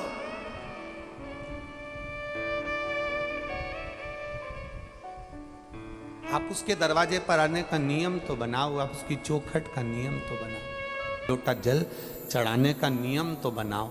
आप अगर नियम बना लोगे तो साधेगा वो। तुम रोज 1 लोटा पानी लेकर नहीं जाते, अपने दिल की आस लेकर जाते हो। जल शिव जी को नहीं चढ़ाते, अपना मन शंकर को चढ़ाते हो। जब मन दे दोगे तो वो सब कुछ दे देगा। हृदय से जाओ बाबा के दरवाजे, भाव से आओ बाबा के द्वार, दिल से आकर दिल से प्रार्थना करो। मेरे बाबा दया करना, मैं तेरे भरोसे हूँ। ना घर के भरोसे हूँ, ना परिवार के भरोसे हूँ। मेरे दाता दया करना,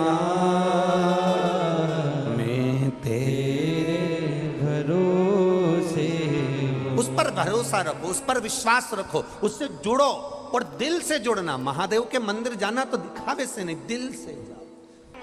मेरा पूरे आस्था चैनल पर जितने श्रोता भाई बहन इस कथा को सुन रहे हैं, और जितने फेसबुक यूट्यूब पर कथा को सुन रहे हैं, जितना विठले सेवा समिति की फेसबुक आईडी पर जो लोग कथा सुन रहे हैं, उनसे निवेदन है, आपको कोई व्यवस्था नहीं करना है कुबेरेश्वर धाम आने की। जिस दिन वो तुम्हारी झोली में व्यवस्था कर कर दे दे, उस दिन तुम कुबेरेश्वर धाम आ जाओ, उस दिन तुम आ जाना। और बड़े प्रसन्नता से आना।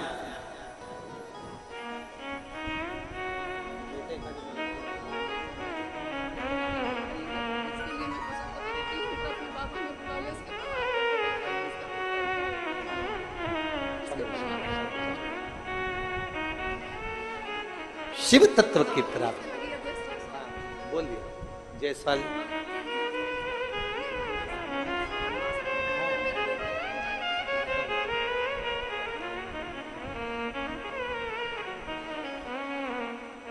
योगेश जायसवाल जिसकी नौकरी लगी है उनके नाम।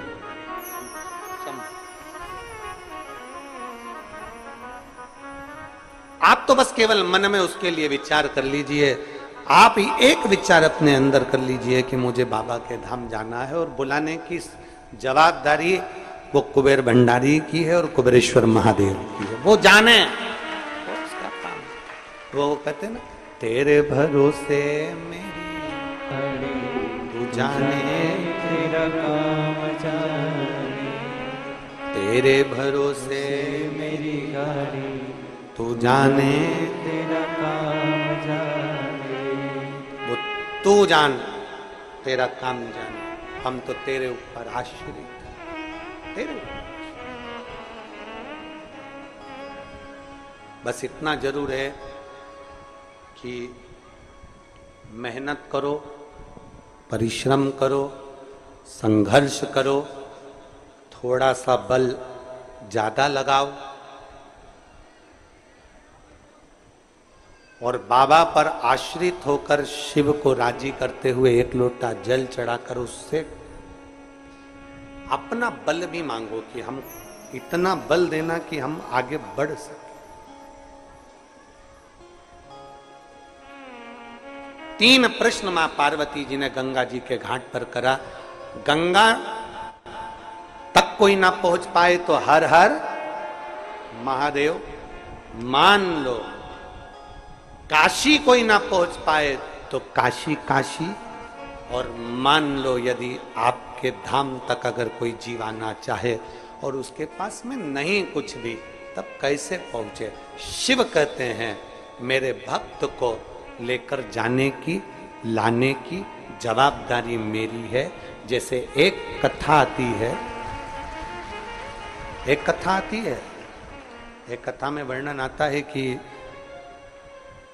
नरसिंह मेहता जी के भैया भाभी ने नरसिंह मेहता जी को धक्के मारकर निकाल दिया। नरसिंह भगत जी धक्का देकर निकाल दिया। जैसे ही नरसिंह जी की दादी जी चली जाती हैं, नरसिंह जी की दादी जी समाप्त हो जाती हैं, शांत हो जाती हैं, तब नरसिंह जी के पास में कुछ भी नहीं रहता, कुछ भी नहीं।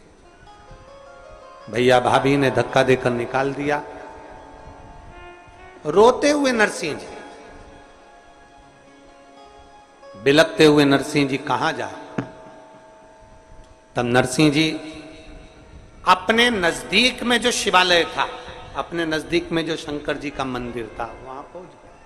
शंकर भगवान के जहां शिवलिंग रखा होता है उसको मंदिर नहीं कहते, उसको शिवालय कहते।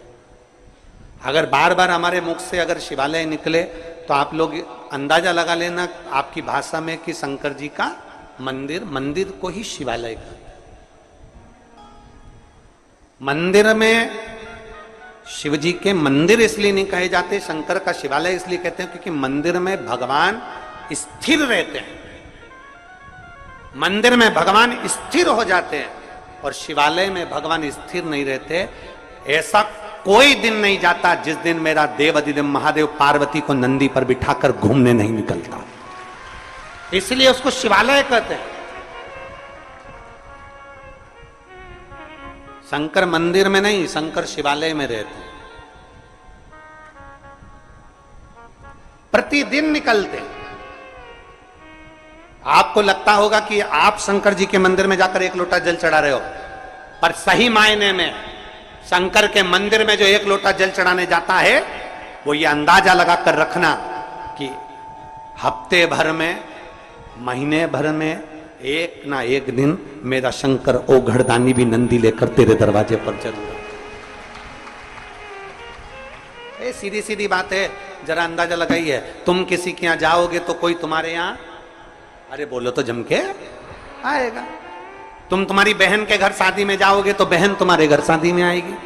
तुम तुम्हारे काका जी के यहाँ शादी में जाओगे तो काका जी के तुम्हारे घर में शादी में आएंगे। तुम तुम्हारे मामा जी के यहाँ जाओगे तो मामा जी तुम्हारे यहाँ शादी में आएंगे।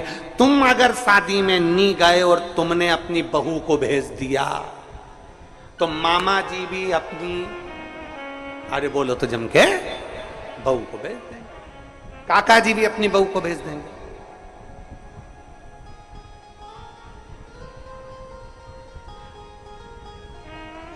अरे बोलो तो जम के, सही है कि गलत है? तुमने अपनी बहू को भेजा तो वो भी अपनी बहू को भेज देंगे। तुमने अपने माता पिता को भेजा तो वो अपने माता पिता को भेजेंगे। ये तो आदान प्रदान का जमाना। अब तुम इतना अंदाजा लगा कर रखना कि तुम याद रखना, कई कई माताएं कहती है कि मैं नहीं जा रही हूं, एक काम कर, तू मंदिर चले जा, तू मंदिर चले जा, तू जा मंदिर। और तुमने किसी को तुमने कह दिया कि मैं मंदिर नहीं जा रही, तुम चले जाओ। अब जैसे तुमने अपने रिश्तेदार को भेज दिया, तुमने अपने रिश्तेदार को रिश्तेदार के यहाँ भेज दिया, तुम नहीं गए, सास खुद नहीं गई और बहू को भेज दिया, जा अपनी बहन के घर शादी में, जा मौसी के यहाँ शादी है, बहू को भेज दिया, तो वो मौसी भी क्या करेगी? अपनी बहू को भेजेगी।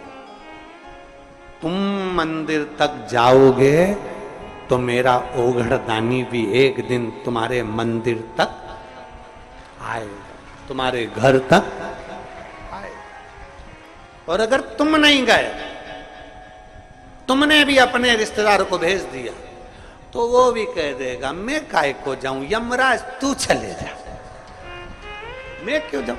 इसके बहुत रिश्तेदार तो मेरे भी बहुत, गला पकड़ रहा है, इसके बहुत रिश्तेदार हैं तो मेरे भी बहुत रिश्तेदार हैं। इसलिए शिव पुराण कह रही है, भगवान शंकर का संवाद कर, तेरे मंदिर में आना मेरा काम है और मेरी बिगड़ी बनाना तेरा। हम उसके दरवाजे तक जाएं, वो हमारे दरवाजे तक आए, और बड़े भाव से, दिल से देवादिदेव महादेव की चौखट तक जब जाया जाता है तो मेरा कुबेर भंडारी, मेरा कैलाशी अविनाशी जरूर आता है, जरूर। 3 प्रश्न माता पार्वती जी के पूर्ण हुए। फिर अगला वर्णन जो आता है बाबा देवादिदेव महादेव का, जो पवित्र चरित्र कहता है,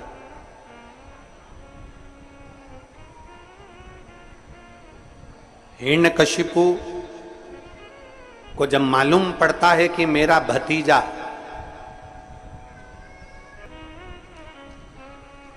हिरण्यकशिपु को जब मालूम पड़ता है कि मेरा भतीजा अंधकासुर चले गए, अंधकासुर शांत हो, तब उसको थोड़ा क्रोध आता है, तब उसको गुस्सा आया कि मेरा भतीजा चले गए, मेरा भतीजा अंधकासुर चले गया, ये उसको क्रोध आ गया। और क्रोध आया अंधकासुर के जाने का, उसने तप साधना करी। हिरण्यकशिपु की धर्म पत्नी गर्भ से थी, जिसको देवऋषि नारद ले गए और इतना भजन करवाया उसकी पत्नी से, हिरण्यकशिपु की पत्नी से इतना भजन करवाया कि गर्भ से जो बालक जन्म लिया, उसने आते से ही भगवान के नाम का एहलाद करा और उसका नाम प्रहलाद हो गया।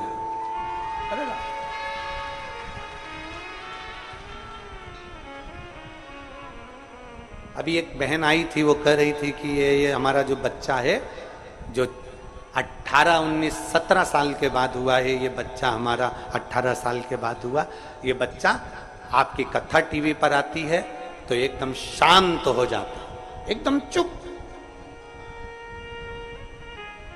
एकदम स्तुप्त हो जाता। कारण क्या है? उसका एक कारण है, माता के गर्भ में जब संतान रहती है, माता के गर्भ में जब बच्चा रहता है,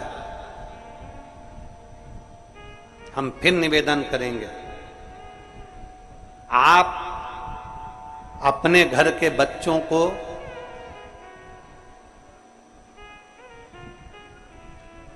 थोड़ा बहुत सामान या कार आदि नहीं दिलाओगे ना, तो बच्चा थोड़ी सी समय रो लेगा, थोड़ा समय रोएगा बच्चा।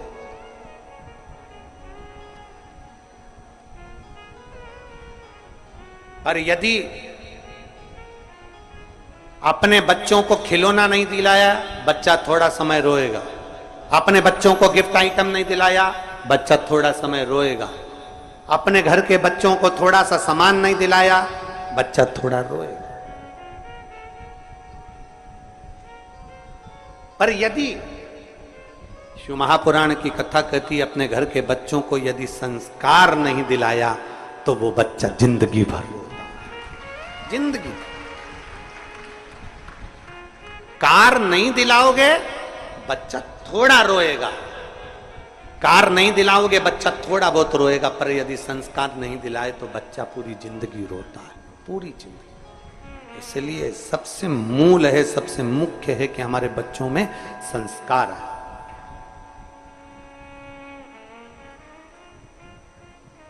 कितनी माताएं बैठी हैं जिनके बच्चे रोज चरण छूते हो? जरा हाथ उठाओ तो जरा। रोज चरण छूते हो बच्चे?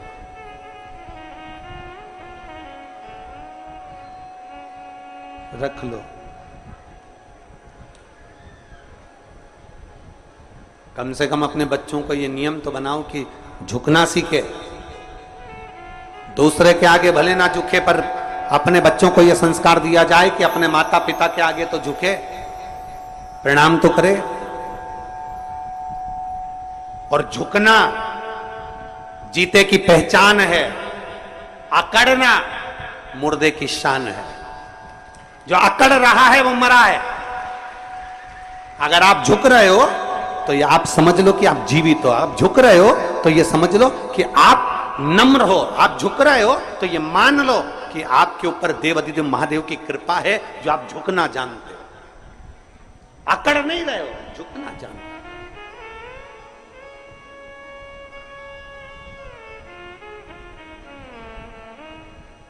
उस पर आश्रित होकर उसका उस पर आश्रित होकर जाओ।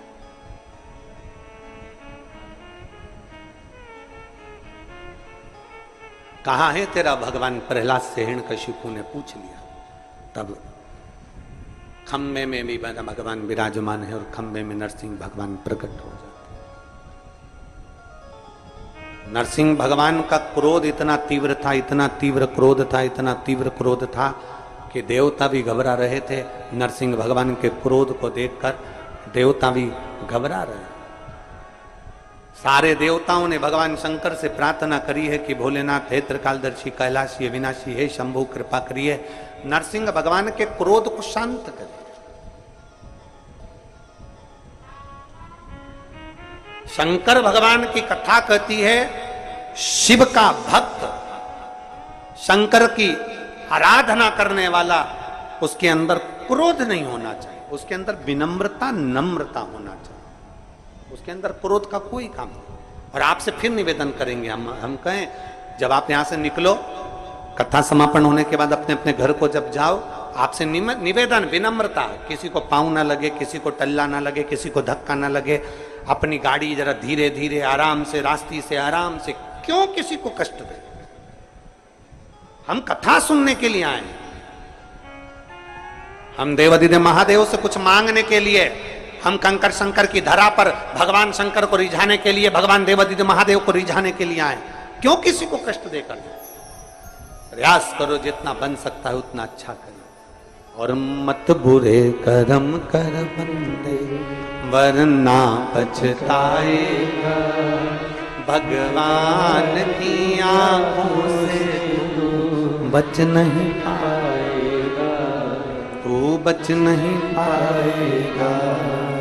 अरे ओ अज्ञानी, मत करना दानी, तेरे कर्म का फल भी तो ही पाएगा, जैसा किया तूने तेरे आगे आएगा। मत बुरे कर्म कर बंदे, वरना पछताएगा, भगवान की आंखों से तू बच नहीं पाएगा, तू बच नहीं पाएगा। अपने कर्म अच्छे करिए, अपने बच्चों को संस्कार अच्छा दीजिए। सतयुग में बेटा अपने माता पिता को मुक्ति देता है। सतयुग में बेटा अपने माता पिता को मुक्ति देता था। त्रेता युग में बेटा अपने माता पिता को भक्ति देता था। क्या देता था? भक्ति। द्वापर युग में बेटा अपने पिता को, अपनी माता को शक्ति देता था। मैं बेटा, मां तू चिंता मत कर, पापा चिंता ना कर, शक्ति देता था।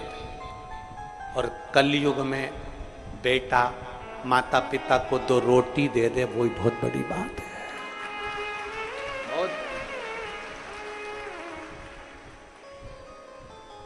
बहुत बड़ी बात, बहुत।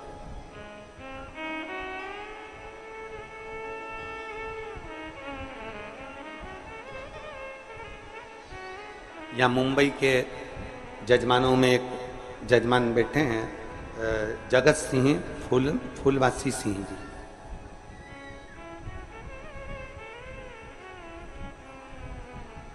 जब ये मिलने के लिए आए तो इनकी धर्म पत्नी कह रही थी, गुरुजी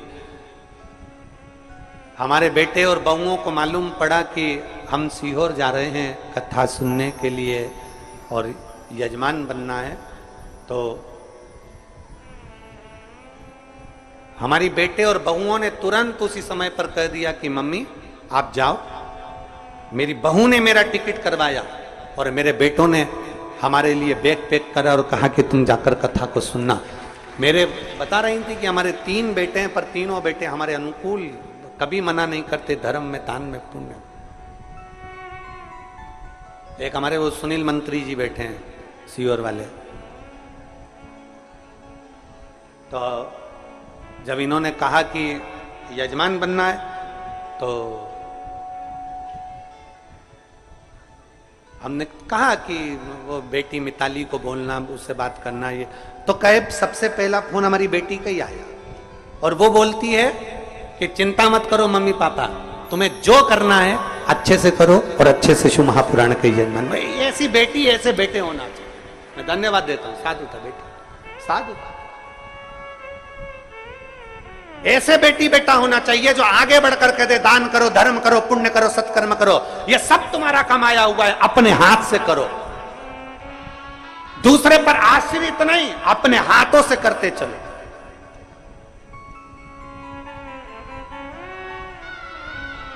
आज शरीर चल रहा है, अपने हाथों से पुण्य करो, अपने हाथों से भजन करो, अपने हाथों से दान करो। और आप सबसे निवेदन करेंगे, कुबेरेश्वर बाबा की धरा से जाओ, कंकर शंकर की भूमि से जाओ तो झोली पसार कर उससे विनती कर कर जाना, बाबा तेरे पर भरोसा कर कर जा रही हूं। इस कथा में यजमान नहीं बन पाई तो रुद्राक्ष उत्सव में बनाना। कुबेरेश्वर धाम पर जब भी कोई आयोजन हो उसमें मुझे मुख्य यजमान जरूर बनाना, इतना भंडार मेरा भर देना कि मैं झोली पसार कर यहां से जा रहा हूं। इतना देना और इतना देना कि आगे मैं भी बैठूं और मैं भी यजमान पद ग्रहण कर कर मैं भी शिव की आराधना करूं। कहीं तीर्थ में कथा हो वहां ऐसी कृपा करना कुबेर भंडारी की मेरा भंडार भरना, वहां मैं यजमान पद ग्रहण कर सकूं। मेरे बच्चों में भी संस्कार ऐसे रहें, मेरे बेटा बेटी आदिक आदिक सब में ऐसे संस्कार हो, मेरे बेटी दामाद ऐसे संस्कार हो कि वो आगे बढ़कर कह दे कि करो सत्संग करो, भजन करो। प्रहलाद से हिरण्यकशिपु ने पूछा कि तेरा भगवान कहां है? इस खंबे में भगवान? खंबे में मेरा भगवान। खंबे में? हाँ।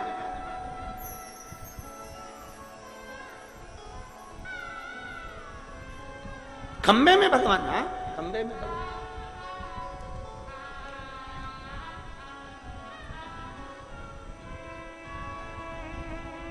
खंबा टूट कर गिर गया, नरसिंह भगवान प्रकट हो गए। नरसिंह भगवान के क्रोध को शांत कैसे करें? शंकर भगवान से विनती करी कि क्रोध शांत करिए। शिव जी ने शरंब पक्षी का रूप धारण करा और उड़ते उड़ते नरसिंह भगवान को अपने पंजे में पकड़ा और अलकनंदा नदी में ले जाकर डाल दिया। शिव जी ने जैसे ही डाला, भगवान नारायण का क्रोध शांत हुआ। नरसिंह शिला के रूप में अलकनंदा में आज भी नरसिंह भगवान विराजमान। आज शिव जी का एक नाम हो गया श्रंभेश्वर महादेव। जम के बोलो नाम एक बार फिर से बोलो, श्रंभेश्वर महादेव। ये श्रंभेश्वर महादेव जो नाम है,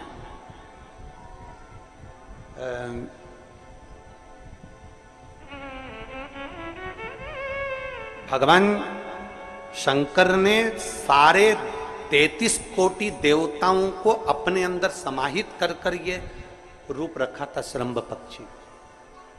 33 कोटि देवता। मान लो आपके ग्रह अनुकूल नहीं चल रहे हो, कोई कह दे कि मंगल बेकार है, कोई कहे शनि बेकार है, कोई के रवि बेकार है, कोई के बुध बेकार है, कोई के गुरु बेकार है, कोई के शनि बेकार, कोई के ये बेकार, कोई के तुम्हारा ग्रह बेकार चल रहा है, तुम्हारी किस्मत बेकार चल रही है, तुम्हारा भाग्य बेकार चल रहा है। तो पहले तो जो तुमसे कह दे कि तेरा भाग्य बेकार चल रहा है, उसके चरण छू के उसको प्रणाम करके वापिस आ जाओ। क्यों? जिसने पृथ्वी पर जन्म दिया, जिसने नेत्र दिए, मुख दिया, हाथ दिए, पांव दिए, पूरा शरीर दिया, सारी इंद्रियां दी, रहने को घर दिया, खाने को अन्न दिया, अगर कोई तुमसे कहे कि तेरा भाग्य बेकार चल रहा है तो पहले तो उसको प्रणाम कर कर वापिस आ जाओ। एक शब्द भी मत सुनो, वापिस आ जाओ। क्योंकि दुनिया में आप सबसे ज्यादा भाग्यशाली हो जो भगवान ने आपको पृथ्वी पर पैदा करा। कुत्ता बना के पैदा नहीं करा, जानवर बनाकर पैदा नहीं करा, झिंगुर और कीट पतंगा बनाकर पैदा नहीं करा, सड़ते हुए कुत्ते के शरीर में इल्ली पड़ जाती है वो बनाकर पैदा नहीं करा, कीड़ा चूहा बनाकर पैदा नहीं करा। मेरे भगवान ने तुम्हें मनुष्य बनाकर पैदा करा है। जितने पृथ्वी पर मानव पैदा होते हैं ये अपने आप में भाग्यशाली होते हैं, कोई अभागा पैदा नहीं होता। कोई तुमसे कह दे तेरा भाग्य बेकार चल रहा है, तेरी किस्मत बेकार चल रही है, उसके पांव पड़ो, वहां से निकल लो, अपनी पत्रिका लपेटो और वापिस सजाओ जन्म पत्रिका लेकर। भाग्य तुम्हारा बेकार नहीं है, तुम्हारी किस्मत बेकार नहीं है। भाग्य उसका बेकार है जो तुमको कह रहा है कि तुम भाग्यशाली नहीं हो, तुम किस्मत वाले नहीं हो।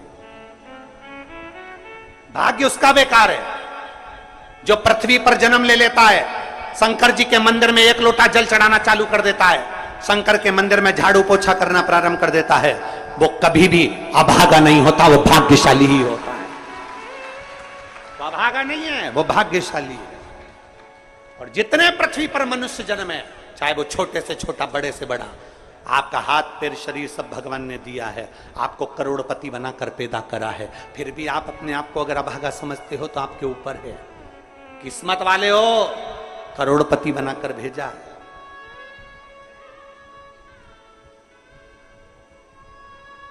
कुत्ता 1000, 10,000, 20,000, 25,000, 50,000 में बिकता है। तुम्हें तो भगवान ने 2-2 किडनी दिए, अभी बेचिए 20-20 लाख में, यूं बिक जाएगी।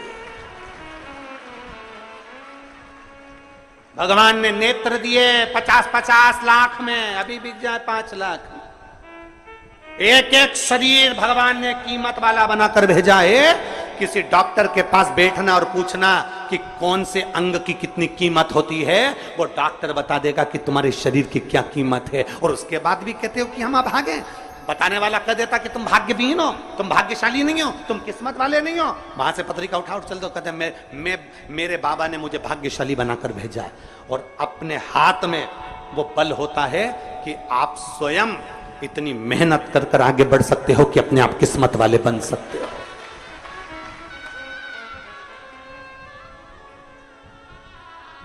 अपने आप। और हम तो बाबा चलते हैं। आप स्वयं भाग्यशाली हैं, आप स्वयं किस्मत वाले हैं। कोई कैसे कहते तुमको कि तुम अभागे हो? ना ना, हमारे बराबर भाग्य नहीं है किसी का।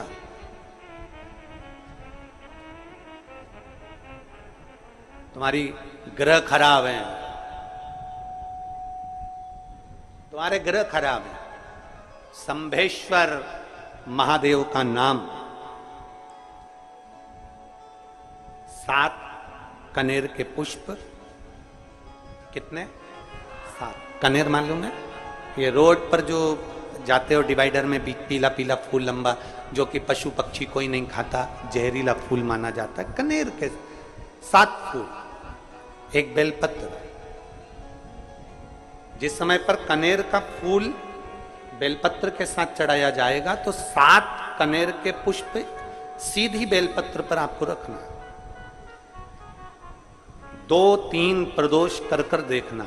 अगर कोई आपसे कहे कि आपका भाग्य ठीक नहीं चल रहा, आपकी किस्मत ठीक नहीं चल रही, आपके ग्रह ठीक नहीं चल रहा है, आप भाग्यशाली नहीं हो, पहले तो वहां से उठ जाओ। उसके बाद में देवाधिदेव महादेव के पास 7 कनेर के पुष्प एक बेलपत्र में रखकर नंदीश्वर के पास में बैठकर श्री शिवाय नमस्तुभ्यम बोलकर अशोक सुंदरी वाली जगह पर स्पर्श कराकर भगवान शंकर पर 7 फूल के साथ बेलपत्री की डंडी अशोक सुंदरी की साइड हो, ऐसा स्मरण करते हुए शिव को समर्पित कर दे।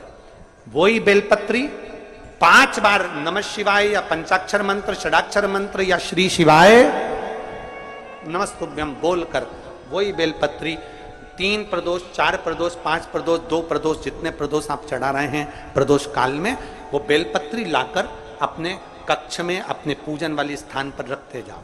एक बेलपत्री एक प्रदोष पर लाओगे, अगला प्रदोष आएगा, कितना अंतर पड़ता है आपके भाग्य बदलने में, आपको खुद मालूम पड़ जाएगा कि आपकी किस्मत कैसे बदल गई। मेहनत आपको करना है, परिश्रम आपको करना है, लगन आपको लगाना है, और बेलपत्री और कनेर का पुष्प शिव को चढ़ा। चालू करो प्रदोष चढ़ाना। और जब प्रदोष चढ़ाओगे तो अगस्त के महीने की जो प्रदोष आएगी 17 अगस्त को, तब तुम सीहोर कावड़ भरने के लिए आओगे सरी, तब एक प्रदोष पे यहां पे भी चढ़ा ले, चढ़ाओ शिव को। शंकर का भजन यहां नहीं चढ़ा सकते, अपने घर पर चढ़ाओ, अपने शिवालय में चढ़ाओ, अपने देवालय में चढ़ाओ, अपने नजदीक में जो शंकर मंदिर वहां चढ़ाओ। आराधना शिव की। कोई कह दे तुमसे कि ये ठीक नहीं, प्रथम आप ये जो कनेर के फूल चढ़ाओगे ना, इसमें श्रम्भेश्वर महादेव का भाव होना चाहिए। श्रम्भेश्वर महादेव, फिर से एक बार बोलो, कौन से महादेव? श्रम्भेश्वर। और फिर एक निवेदन, मान लो कि डॉक्टर कह दे कि बच्चे की धड़कन नहीं आ रही है, श्वास नहीं आ रही है, या शरीर पूरा नहीं है गर्भस्थ बच्चे का, तो उस समय पर भी 7 पुष्प कोई से भी, 7 बेलपत्र, अशोक सुंदरी वाली जगह पर एक एक कर बेलपत्र, एक बेलपत्र एक पुष्प अशोक सुंदरी वाली, एक बेलपत्र एक पुष्प अशोक सुंदरी वाली जगह पर चढ़ा दीजिए, और एक बेलपत्र उसमें से एक पुष्प लेकर अपने घर जाइए, और 15 दिन के बाद वापिस उस बच्चे की सोनोग्राफी जांच डॉक्टर के कहने से कराइए। बाबा उस बच्चे की धड़कन, श्वास और शरीर पूरा देगा ही। श्रम्भेश्वर महादेव में, श्रम्भेश्वर महादेव का जब नाम लिया जाता है तो 33 कोटि देवी देवताओं का एक साथ नाम उच्चारण हो जाता है। 33 कोटि देवताओं, श्रम्भेश्वर। बोल श्रम्भेश्वर महादेव की जय। श्रम्भेश्वर भगवान का स्मरण किया है। आगे वर्णन आया है भगवान के सुंदर आनंदमय स्वरूप का। जब भगवान देवाधिदेव महादेव आनंद में विराजमान थे, देवता और राक्षसों ने मिलकर मंथन किया, मंथन में विष निकला जो देवाधिदेव महादेव के पास पहुंचा। शिवजी ने विष को धारण कर, क्योंकि घर का जो बड़ा होता है, घर का जो बुजुर्ग होता है, उसको बहुत सहना पड़ता है, बहुत सहना पड़ता है। घर का जो बुजुर्ग है, घर का जो बड़ा है, उसको सहना पड़े, सहन करना पड़े, और सहने की आदत होना भी चाहिए।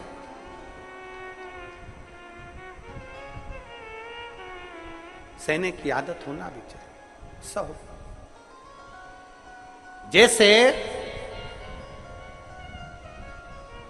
तुम्हारे घर में बिजली है, अरे बोलो तो जम के, लाइट बिजली है। प्रत्येक घर में बिजली होती है, तो क्या प्रत्येक घर बिजली घर बन जाता है? जम के बोलो जरा। बिजली घर तो 1-2 कहीं कहीं, बड़ा शहर है तो थोड़े ज्यादा हो सकते, छोटा शहर है, छोटा गांव है तो बिजली घर 1-2। प्रत्येक घर में बिजली होती है, पर सारे घर बिजली घर नहीं कहलाते, बिजली घर नहीं बन जाते। बिजली घर तो कोई सा घर होता है।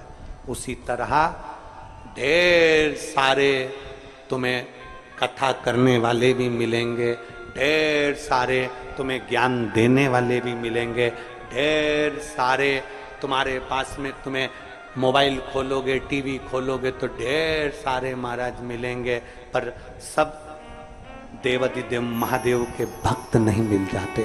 बड़ा कठिन होता, बहुत कठिन। प्रत्येक घर बिजली घर नहीं होता, उसी तरह घर में रहने वाला प्रत्येक व्यक्ति शंकर का भक्त नहीं होता। उस घर में रहने वाले 10 लोगों में, 15 लोगों में, 20 लोगों में, 25 लोगों में, 5 लोगों में, 10 लोगों में कोई 1-2 ऐसे होते हैं, कोई 1-2 ऐसे होते हैं जो शंकर की भक्ति में डूबे होते हैं, शिव के स्मरण में डूबे होते हैं। घर वालों को लगता है, घर वालों को लगता है कि काम पर काम हो रहे हैं, अच्छे काम हो रहे हैं, खूब अच्छे काम हो रहे हैं, पूरे खानदान में अच्छे काम हो रहे हैं। कई लोग कहते हैं इसकी कृपा हो गई, उसकी कृपा हो गई। ना, जो रोज तुम्हारे घर में से कोई एक व्यक्ति शंकर को जल चढ़ाने जा रहा है, ये उसकी कृपा है जो तेरे घर में आज सब कुछ आनंद होता चले जा रहा है, ये उसकी कृपा है। और तेरी कृपा बिना ना हिले एक भी अणु, लेते हैं श्वास तेरी कृपा से तनु तनु। बखान क्या करूं मैं राखों के ढेर का, चपटी भभूत में खजाना कुबेर का, हे गंगाधार मुक्ति द्वार ओंकार तू बोले ओम द्वार तू, आयो शरण की आग शंभु का। अंत बिंदु मेरा शिव है। चंचुला देवी हाथ जोड़कर कहती है प्रभु कृपा करें। भगवान शिव विष पीकर नीलकंठ धारी बन जाते हैं। अमृत पीने वाले देव कहलाए और विष पीने वाला देव अधिदेव महादेव कहलाए। महादेव थोड़ा दुख आए तो चिंता न करना, बाबा कुछ अच्छा करने वाला होगा। थोड़ा कष्ट आए तो चिंता मत करना, बाबा कुछ अच्छा करने वाला होगा। जल्दी से काम नहीं निपटे, बहुत मेहनत करना पड़ रही है। हम 3 बार 4 बार कुबेरेश्वर धाम आ गए, 5 बार आ गए, बाबा कब सुनेगा? चिंता मत करना, फाइल थोड़ी मोटी है, थोड़ा समय लग सकता है, पर बाबा सल्टाएगा, करेगा। किसी को खाली नहीं भेजता तो तुम्हें कैसे भेज दे? कैसे भेज? किसी को नहीं भेजा उसने खाली। ये इतने इतने एक बहन ने तो पूरी डॉक्टरों की 1 2 3 4 5 6 7 फाइल लगाई। 7 डॉक्टरों की, 7 डॉक्टरों की फाइल लगाई है। और सब डॉक्टरों ने कह दिया था कि तेरे घर संतान नहीं होगी, सुख नहीं। फिर भी शिव ने 1 साल नहीं, 2 साल नहीं, 3 साल नहीं, 4 साल नहीं, 5 साल बाद दिया। तो सब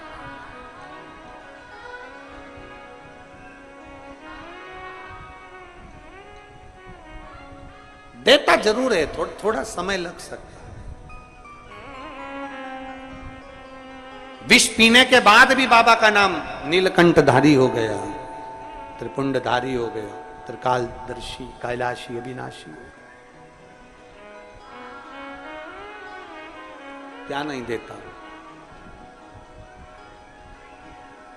शिव कथा कह रही है, भगवान शंकर का चरित्र कह रहा है, शिव महापुराण की कथा कह रहा है, ओगड़दानी का चरित्र कह रहा है। बाबा के सुंदर 12 ज्योतिर्लिंग का चरित्र श्रवण कराया, वर्णन किया। बाबा के सुंदर स्वरूप का प्रथम सोमनाथ जी का वर्णन करते हुए कहा, चंद्र को काया रोग हुआ, उसको रोग से मुक्त किया, सोमनाथ के रूप में पूजा। फिर वर्णन आया है मल्लिकार्जुन का। कार्तिकेय बाबा जब रुष्ट होकर चले गए तो उनको श्रीशैलम पर जाकर मनाया, मल्लिकार्जुन के रूप में विराजमान। जब अपने नजदीक में, अपने क्षेत्र में शिव महापुराण की कथा हुआ करे तो 7 दिन नहीं तो 6ठे दिन, 7वें दिन, 1 दिन जाकर बाबा की उस धरा को प्रणाम जरूर करा, प्रयास। मल्लिकार्जुन के रूप में पूजाए। तीसरा महाकाल जी का वर्णन किया, दूषण नाम के राक्षस के संहार के लिए भगवान काल अधिपति महाकालेश्वर बन गए। फिर वर्णन आया है श्री ओमकारेश्वर जी का, बिंद नामक पर्वत के तप करने पर भगवान ओमकार के रूप में विराजमान। अगला वर्णन आया है केदारनाथ नर नारायण के तप करने पर भगवान केदारेश्वर के रूप में विराजमान हुए। फिर वर्णन आया है श्री भीमाशंकर, कुंभकर्ण के बेटे भीम का संहार कर कर भगवान शिव भीमाशंकर बन जाते हैं। अगला वर्णन आया है काशी विश्वनाथ, मनु शत्रुपा के तप करने पर भगवान काशी में विराजमान हो जाते हैं विश्वनाथ बनकर। त्र्यंबकेश्वर, गौतम बाबा पर गौ हत्या का दोष लगा, बाबा ब्रह्मा विष्णु महेश तीनों स्वरूप में भगवान यहाँ विराजमान हो जाते हैं। वैद्यनाथ, रावण को शिवलिंग ले जाने नहीं दिया, बाबा भूमि पर ही रह गए तो वैद्यनाथ के रूप में विराजमान हो गए। अगला वर्णन है नागेश्वर, दारुक नाम के राक्षस का भगवान ने संहार किया, नागेश्वर के रूप में विराजमान हुए। रामेश्वरम, राम जी के कहने पर भगवान शिव रामेश्वरम के रूप में विराजमान हुए। फिर वर्णन आया है कृष्णेश्वर, सुधर्म नाम के ब्राह्मण की धर्मपत्नी भूष्मा के बेटे को भगवान ने जीवित करा है तो भगवान कृष्णेश्वर के रूप में विराजमान। भगवान देवाधिदेव महादेव उत्तरकालदर्शी कैलाशी अविनाशी मेरे शिव 12 ज्योतिर्लिंग, ज्योतिर्लिंग का मतलब है जहां पर शंकर ज्योति के रूप में हमेशा विराजमान, हमेशा विराजमान।